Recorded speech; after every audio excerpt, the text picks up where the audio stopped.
coisa que é ligado ao teu dia a dia, Uhum. sabe que essa documentação muitas vezes vem em arquivos em PDF para ti, imagina. Aham. E como eles vêm? Eles vêm ordenados ou tu tem que usar teu bom senso? A leitura desses documentos para ti é fácil, não é? Existem duas situações. Existem os documentos digitalizados e os documentos nato-digitais, né? Que são aqueles documentos já criados em ambiente digital e já criados para se tornarem PDF. Ok. Esses documentos, em maioria dos casos, a gente consegue ler perfeitamente. Esses documentos que já são criados em ambiente de forma digital. A gente consegue ler, ter uma boa navegação, né? E nesses documentos a gente consegue navegar, é uma navegação muito similar ao que se dá numa página HTML, por exemplo. Alguns PDFs têm formulários, outros têm outras questões, links e tudo isso. A grande questão está nos PDFs digitalizados, que aí você é parte de uma imagem em que você faz a digitalização. Para que a gente consiga ler, a gente precisa ter um OCR, né, que é o reconhecimento óptico de caracteres. Isso nem sempre é acessível por boa parte das pessoas, mas no meu trabalho, tem colegas que acabam fazendo esse reconhecimento de caracteres para que eu consiga ler. Mas aí existem alguns fatores que precisam ser levados em conta, que são a qualidade da digitalização, né, que acaba afetando no reconhecimento dos caracteres, então isso precisa ser levado em conta. Às vezes, documentos escritos à mão também, dependendo da forma como a escrita é feita, também tem alguns problemas. Mas, enfim, quando você consegue utilizar o OCR, ainda assim você consegue ter um bom aproveitamento, sim. Mas, ainda assim, existem alguns casos em que você precisa contar com a ajuda de alguma outra pessoa para ler o documento para você. Legal. Bem, o próximo. Vânia, gostaria de fazer algum comentário? Por enquanto, não. Tá bom. Pessoal, perguntas então ao Michel. Arlon. Bom, primeiramente, boa tarde a todos, né? Boa tarde, Michel. Obrigado por você estar aqui. Meu nome é Arlon, como o professor falou. Eu gostaria de saber quais são, assim, as barreiras, dificuldades que você enfrenta, né, no seu trabalho, que você tem de limitação, por exemplo, de repente. Como eu te disse, a questão às vezes está, por exemplo, nesses documentos digitalizados em que você precisa passar um OCR, que às vezes ainda com o OCR ficam com dificuldade de leitura. Então, isso acaba sendo uma barreira. Claro, a gente tem outras formas de contornar, mas aí também, né, teria que discutir até que ponto isso é possível, né, você corrigir isso, algumas coisas escritas à mão, ou como é que você pode melhorar isso. Eu também não tenho conhecimento a respeito disso, mas aí a gente utiliza as pessoas, assim, o auxílio de outras pessoas, né? E outra questão que às vezes pode dificultar diz respeito ao modo como se produzem os sites. Por exemplo, quando você tem elementos que não são devidamente, como a gente diz, etiquetados, né? Quando você, por exemplo, navega por uma página e você só ouve botão, mas você não sabe o que é que esse botão faz. E é importante que essas páginas sejam escritas de maneira que você consiga saber tudo o que acontece nela. E também algumas questões em que você só consegue acessar por meio do mouse. Isso, para pessoas cegas, é complicado, né? Porque a questão da coordenação da utilização do mouse da tela, então, se torna um pouco complicado para nós, de modo que é preciso pensar em sites que, tanto quanto possível, tenham a sua navegação projetada para que as pessoas consigam utilizar atalhos de teclado para fazer a navegação correta.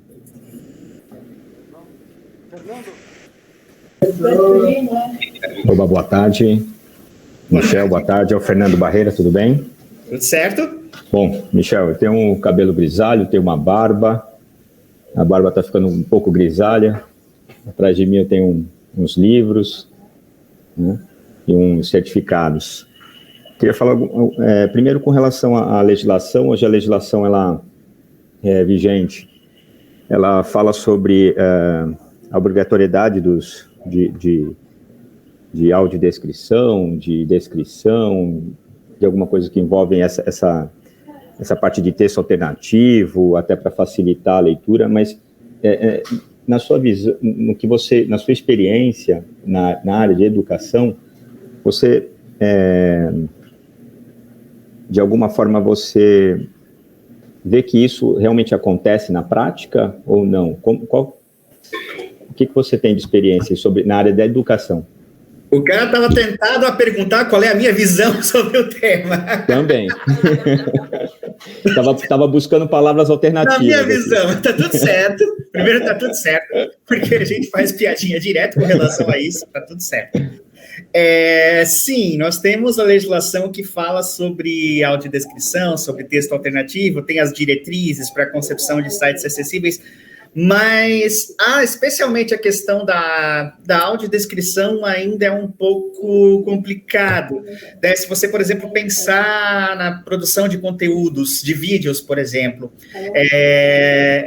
encontrar o trabalho de um profissional de audiodescrição nem sempre é uma tarefa fácil, porque você precisa ter em conta que é um serviço, que é uma atividade profissional, que a audiodescrição não se faz de qualquer maneira, tem toda uma técnica para fazer isso, né, e acaba tendo custos financeiros em relação a isso, né? Então, a audiodescrição ainda temos algumas dificuldades, mas eu destaco que, ainda assim que a audiodescrição é uma atividade profissional e tudo isso, ainda assim as pessoas no seu dia a dia talvez pudessem se esforçar um pouco mais para descrever aquilo que colocam nas páginas da internet. Ainda que seja uma descrição sucinta, né? Ninguém está, às vezes, pedindo que seja uma descrição completa, uma descrição perfeita, como um audiodescritor faria. Isso, talvez, em sites de massa, isso talvez a gente possa exigir. Mas, no dia a dia das pessoas, eu ainda sinto que falta um pouco das pessoas que enxergam esta sensibilidade em colocar o texto alternativo, em tentar descrever minimamente aquilo que colocam nas suas postagens, nas suas fotos. Hoje nós temos ferramentas das redes sociais, por exemplo, o Facebook e o Instagram, que já dão uma descrição mínima, né? Uma descrição mínima para a gente ter um pouquinho de ideia. Mas seria melhor ainda se as pessoas começassem a se conscientizar e colocassem um texto alternativo, uma descrição por mínima que seja, porque a gente vê muito essa questão do texto alternativo ou do uso da hashtag em publicações ligadas à deficiência, mas a gente quer saber de outras coisas, a gente quer saber também de outras coisas que as pessoas postam no dia a dia na rede social, então importa a conscientização das pessoas também para colocarem mais textos alternativos nas suas postagens. Ok, Michel, obrigado.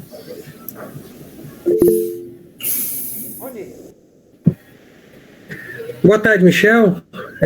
Meu nome é Rony. Boa tarde aí. Restante aí do pessoal. Pois não? Tá escutando? Tá, né? Deu uma pequena travadinha, mas... Então, vou repetir. O meu nome é Rony, né? Faço parte aqui do grupo de alunos também da disciplina. Né? E a minha dúvida que eu gostaria de tirar com você duas coisas. Primeiro, uma curiosidade, que eu queria saber se no Ministério Público onde você trabalha já estão utilizando o SEI, Sistema Eletrônico de Informações. Na verdade, nós temos o sistema único, né, que ele funciona para tramitação de documentos internos no Ministério Público Federal, nosso ambiente de trabalho.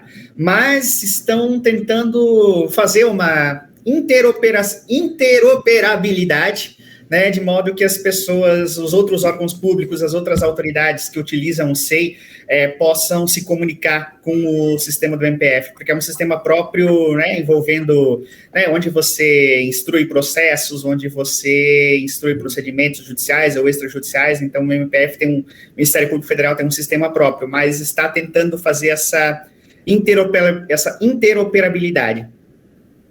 Certo, então você não teve contato com esse sistema, né? O sistema eletrônico de informações, né? Não. Certo. A outra pergunta é com relação mesmo trânsito, não a questão assim de tecnologias, né? Como é que você consegue assim, se locomover no trânsito? Como é que você acha que pode, né? Quais as medidas que podem ser tomadas para melhorar essa questão da acessibilidade? Bom, acredito que uma das grandes ferramentas, grandes ajudas seriam a implementação dos semáforos sonoros, ou das sinaleiras sonoras, como a gente costuma chamar por aqui, que possibilitariam a pessoa com deficiência saber o momento exato da travessia. Então, isso seria muito importante. Além disso, existe a questão da regularidade das calçadas, e aí envolve não só a concepção das calçadas de uma forma regular, mas também a atitude das pessoas no sentido de removerem os obstáculos das calçadas. Tempos atrás, eu estava andando aqui na minha cidade e encontrei uma senhorinha simpática, vendedora de pipocas, que estava com o seu carrinho, com o seu equipamento em cima da calçada. Aí ela tem a percepção, mas eu sempre coloquei aqui, eu sempre estava aqui. Não, mas isso aqui atrapalha, isso aqui pode atrapalhar a vida das pessoas que precisam usar esse piso portátil aqui, Então, eu não sei de qual campus da UFSC que vocês são. Nós estamos em Florianópolis, né? Mas do campus de Floripa, a gente assim, teve o campo é em Florianópolis, mas os alunos são de diversas partes, né? Sei. Tempos atrás teve uma questão ali envolvendo a acessibilidade acho que era na Lagoa da Conceição, alguma região de Florianópolis, em que se discutia muito essa questão. Botaram o pôr do tátil do lado do mar. Isso. Errasse a calçada, caía dentro da água. Exatamente, teve esse problema, acho que também nas rendeiras, alguma coisa assim. Exatamente. Uhum. Então, você colocar piso tátil de uma forma criteriosa para cumprir as normas técnicas e não só para não vou dizer nem para cego ver, porque é uma piadinha, mas para que a pessoa possa navegar, e também a atitude das pessoas em remover os obstáculos da calçada também, né? E não estacionar em cima da calçada também, né? Também, claro, ajuda também. Se não estacionar, né? Uhum. É um conjunto, né, de ações, né, que são necessárias, né? Que envolvem, daí, nesse caso, tanto o poder público quanto a iniciativa privada, né? Porque a gente pensa, acessibilidade, sim, o poder público tem grandes responsabilidades nisso, mas as pessoas também. E por isso que o conceito de deficiência trazido pela convenção está justamente nessa interação entre as questões físicas, intelectuais e sensoriais do indivíduo, mas também com as barreiras que ele encontra no seu dia a dia. E se as pessoas tiverem consciência de que elas podem atuar na eliminação das barreiras, elas assumem uma responsabilidade para si, de modo que a deficiência seja menos percebida e a pessoa consiga, desenvolver todas as suas habilidades. Humberto. Perfeito, muito obrigado, Michel. De nada. Opa, Michel, tudo bem? Humberto, me ouve bem? Perfeitamente. Ô, Michel, tudo bom? Prazer tê-lo aqui. Eu sou Humberto Garay, e sou aluno aqui do curso de pós-graduação. Aqui o meu ambiente aqui é um ambiente simples, uma sala, e ao meu fundo aqui é só uma parede, nada mais. Te cumprimentar aí pelo auxílio que o senhor está nos dando para esclarecer essas dúvidas, principalmente nessa área de pesquisa que a gente acaba se envolvendo. Eu já fui voluntário no Instituto Luiz Braille, então eu dava aula de natação para crianças cegas. Então a gente tem um pouco da dificuldade, a gente tem um pouco da percepção da dificuldade, inclusive do o cego de nascença, já nasce com esse problema de cegueira. E eu trabalhei na sua área aí durante um período no Ministério Público Estadual, aqui do Rio Grande do Sul, mais na área das varas criminais, Então, eu entendo um pouco do processo, dos procedimentos, e a minha curiosidade é essa seguinte, Eu tracei esse cenário para o senhor melhor entender. Eu fico aqui pensando como é que o senhor vai se relacionar com os outros stakeholders aí da sua atividade. Por exemplo, o senhor é analista, analista de inquéritos, analista de documentos. Esse resultado da análise, o senhor reporta a alguém que lhe solicitou, ou dentro do próprio processo. esse reporte é uma gravação ou o senhor digita? Como é que é dado esse conhecimento que o senhor traduz aí na sua mente depois de interpretar o documento? Como é que o senhor exterioriza isso? Perfeito. Na verdade, a gente faz a análise da situação, seja dos processos judiciais ou extrajudiciais, e a gente faz a proposta de minuta. A gente faz a minuta, no caso, que a gente entende ser da manifestação cabível no caso, que é submetida à chefia. No caso, no âmbito do Ministério Público Federal, nós temos procuradores da República, que eles fazem a análise final no sentido de se concordam com o nosso encaminhamento, eles simplesmente assinam e encaminham para adiante, ou então eles conversam conosco para a gente ter algumas discussões jurídicas a respeito de algumas outras soluções que podem ser dadas para o caso. Mas, a partir do momento em que eu faço a análise, eu posso, já elaboro uma minuta minuta que pode ser utilizada pela chefia. E aqui é importante destacar que, no início, eu tinha vários problemas em relação à formatação dos documentos, porque cada procurador, cada membro tinha o seu jeito de formatar. Tinha a sua fonte, tinha suas características para utilizar nas manifestações, só que o Ministério Público Federal padronizou isso. Hoje você escreve dentro do sistema sua minuta, você tem estilos específicos e padronizados. Quando você quer fazer uma citação, você seleciona o estilo de citação, é só aquela formatação de citação que vai estar disponível. Se você quer fazer uma referência, se você quer escrever um estilo de corpo de texto, é só aquele estilo que vai estar disponível. Você não tem mais essa possibilidade de ficar escolhendo fontes ou escolhendo outros estilos. Existe uma certa padronização, e isso facilitou bastante, porque eu mesmo já consigo identificar a formatação adequada quando eu estou diante de uma citação ou quando eu estou diante de um texto justificado, um corpo de texto ou algo desse sentido. Certo. Não. Então, assim, só para a gente discutir um pouquinho aqui, né? Essa padronização da exteriorização do conhecimento, que é como a gente trata aqui na academia, então, essa padronização, ela auxilia não só o senhor a expor as suas ideias, como a pessoa que recebe, né? De certa forma. Com certeza. E eu destaco também uma plataforma que eu tive acesso tempos atrás para desenvolver trabalhos acadêmicos, que é a plataforma Metzer, né, em que você também tem essa padronização dos estilos conforme as normas da ABNT.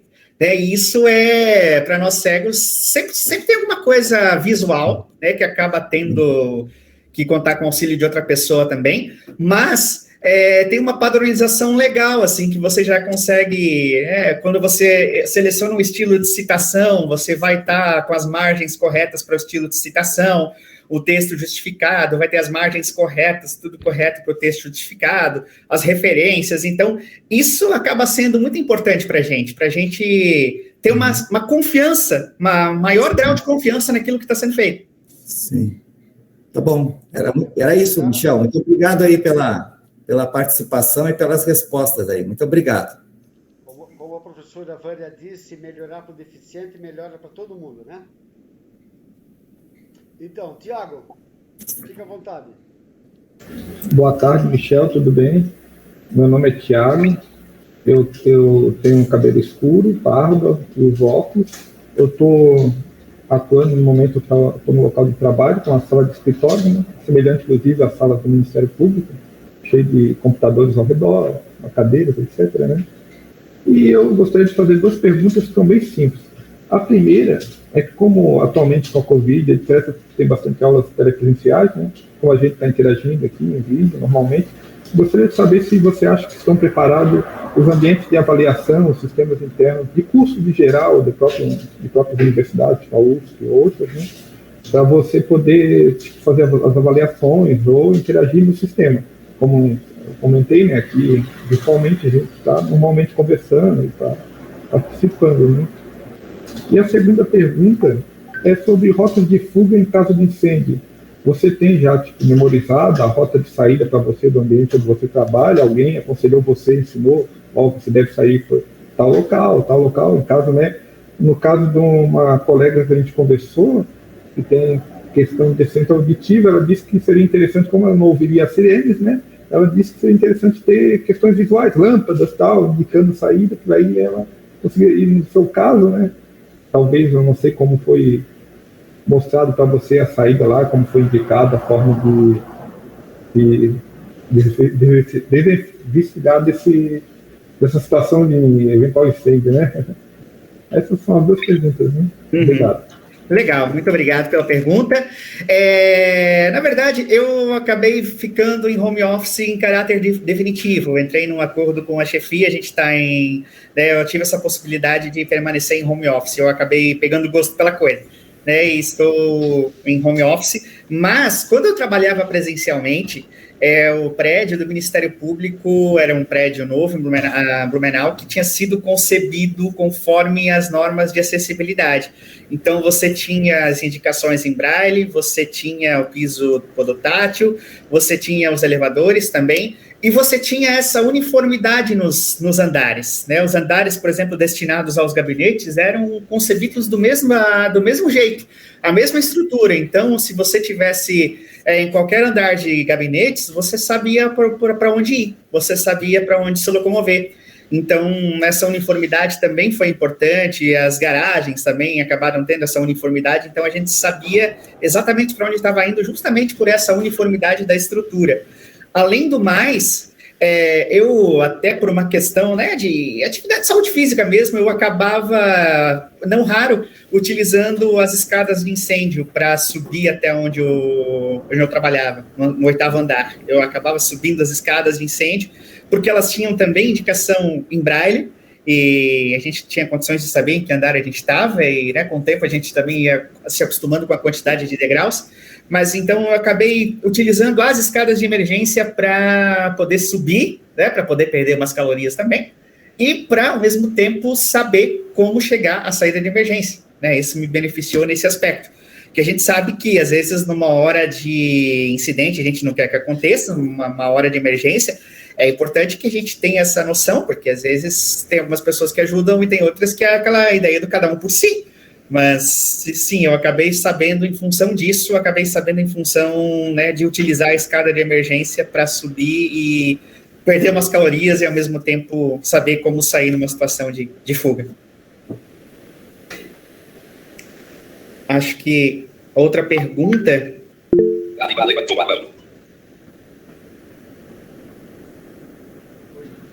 A outra pergunta não sei se respondeu, eu só não tinha entendido direito. Tiago. Sim, foi respondido, principalmente a questão da infraestrutura, foi bem detalhista. Parabéns, obrigado pela resposta. Já é. Narima, pessoal, nós temos 5 minutos, então, Narima, faz a tua pergunta assim que ele terminar. Sim. E vou dizer já, se prestarem atenção na velocidade que o leitor de tela dele tá. Vocês viram como é rápido? Ok, Michel. A Narima vai fazer a última pergunta, daí daqui a pouco já está no teu horário, tá? Perfeito. Vai lá, toca, Narima. Olá, boa tarde, Michel, tudo bem? Meu nome é Narima. Eu trabalho com design e atualmente eu estou num projeto de redesign do portal de transparência do Poder Executivo de Santa Catarina. E eu tenho uma pergunta, na verdade eu tenho 2, mas acho que essa é bem rápida. A primeira é, como que é a melhor apresentação das informações de gráficos em sites? Por exemplo, a tua experiência, como que você prefere? Se é por áudio, se é descrição? Como que funciona essa relação da apresentação de gráficos com grande volume de informação?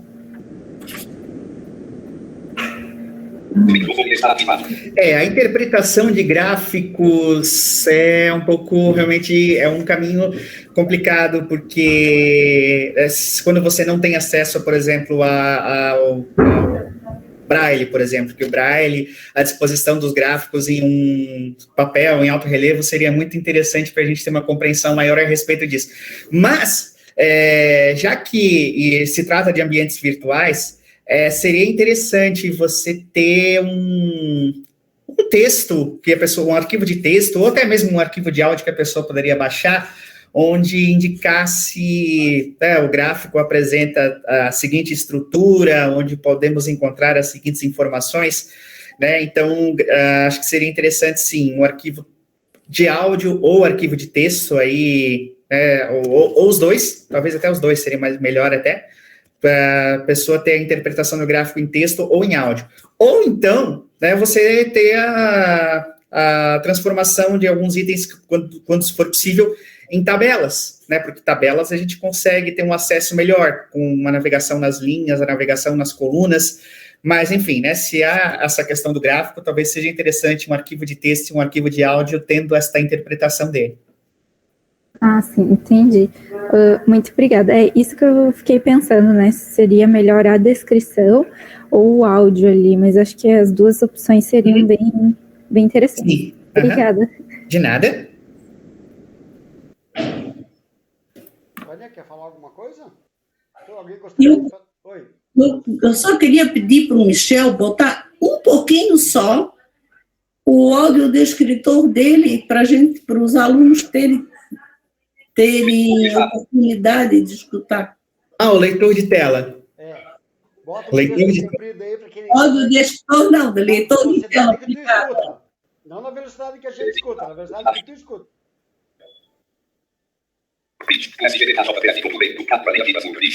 Aqui eu estou passando pelo nome da Vânia.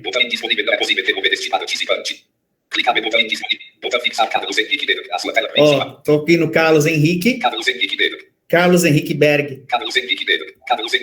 Estou no início da tela. É uma linguagem realmente, às vezes é difícil a comunicação entre pessoas que enxergam e pessoas que não enxergam, porque as pessoas que enxergam vão navegando por ícones na tela, nem as pessoas que não enxergam vão por atalhos de teclado, e nem sempre a gente consegue se comunicar direito, porque para nós tem essa estrutura hierárquica toda, né, concebida para você navegar com as setas ou navegar com tab, enfim, né? Já no smartphone fica mais fácil, porque você consegue acessar no mesmo ambiente, você consegue utilizar, né?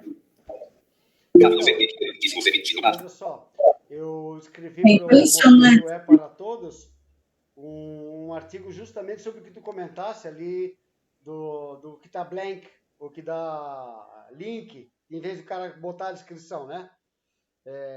Foi feito de vários sites de notícias, assim, e é uma vergonha, tá? É um total desrespeito com pessoa que tem deficiência visual e deficiência auditiva. Se tu quiser ali, Michel, tá no link da conversa do Meet, tá? Uhum. Mas, enfim. Michel, foi impressionante a tua explanação aqui conosco, né? Responder às perguntas dos alunos, e eu acho que todo mundo aprendeu muito, mesmo a gente que está, no meu caso, que estou estudando acessibilidade há tanto tempo, sempre tem coisas que a gente não sabe, né? A literatura nunca consegue expor o dia a dia das pessoas. Daí, o nosso convite para que vocês, que têm algum tipo de deficiência, queiram participar conosco, né? Porque isso dá maior realidade ao processo e os alunos podem verificar o quanto isso é importante. Muito obrigada, Michel. De coração, a gente está te agradecendo muito. Eu também agradeço a oportunidade. Eu acho que, na verdade, essa seria uma discussão para uma tarde inteira, se a gente fosse ficar aqui, até mais. E, né, sempre deixar claro a importância de se dialogar com as pessoas com deficiência, que são os destinatários finais daquilo que se pretende acessível, né? São elas que vão poder dizer, né, para além de qualquer literatura, para além de qualquer padrão já estabelecido, são as pessoas com deficiência que vão poder dizer se, de fato, a navegação está sendo acessível. E o diálogo com as pessoas com deficiência reforça a máxima do nada sobre nós sem nós, de você não conceber produtos, serviços ou tecnologias sem consultar, sem analisar, sem ouvir a opinião das pessoas com deficiência. De minha parte, eu me coloco, né, sempre à disposição, e agradeço também pela oportunidade, e quem sabe tenhamos mais encontros. Tomara, vamos torcer por isso. Uhum. obrigado pela tua atenção, tá? Obrigado pela tua pronta resposta à nossa necessidade. A Nário está com a mão levantada. E se quiser alguma coisa aqui no nosso grupo, pode ficar à vontade, me chama aí, pode tentar te ajudar. Maravilha. Então, eu queria agradecer, né? E eu tenho uma curiosidade que não tem a ver com o meu projeto. Eu queria saber se quando você dorme e sonha, como que são seus sonhos? Você consegue... como que é?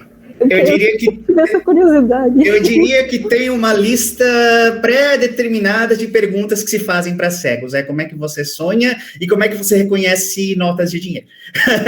Mas tranquilo. Na verdade, assim, eu tenho a cegueira de nascença. Então, eu não tenho memória visual. Mas isso não faz com que eu deixe de sonhar à noite. E os meus sonhos, eles são construídos com base na percepção que eu tenho dos outros sentidos. Às vezes eu consigo, se ao longo do dia eu sinto pessoas me tocando, ou eu consigo ouvir, então eu consigo sentir os toques, sentir os sons. Então, os meus sonhos são construídos a partir das percepções que eu tenho, do meu corpo também, a questão da propriocepção, do equilíbrio, todas essas outras questões, Então, é como se eu estivesse realmente sentindo isso, Ah, que legal. Obrigada. Só não tenho a memória visual, mas os outros sentidos trabalham. Bem aguçados. Legal, bem bacana. Legal. Aí, pessoal. Valeu, Michel. Valeu, gente. Valeu, até mais. Obrigado, Michel. Valeu.